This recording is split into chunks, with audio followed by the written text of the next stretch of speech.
چنان روزی رساند که 100 عاقل در آن حیران بماند. ما در بوانات هستیم خدمت جناب برزگر، کسی که بومگردی رو در سطح بین‌المللی گسترش داد.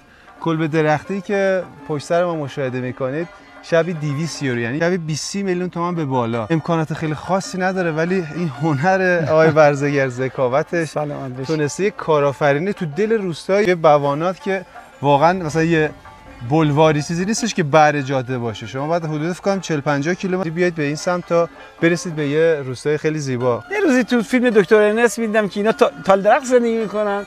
همیشه دلم می‌خواست یک کلبه اتاق رو درخت داشته باشم. یه بار یه شاخه شکست افتاد پایین، با همون شاخه‌ها شدم نجار، یه اتاق ساخت بالا.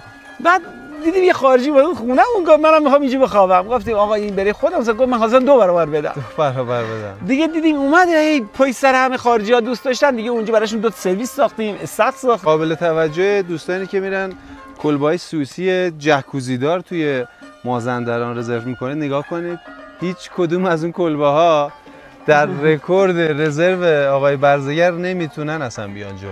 فانوسی میذاشتن داخلیشو، با فانوس خیلی ساده، با میز چوبی هم اینجا براش صابونی میداد. حتی پله‌ش وقتی میرن بالا فکر میکنن الان میشکنی میافتاد پایین. یه استرسی داره، با دست درست کرد. کاملا همه چی طبیعیه، نچراله. بله.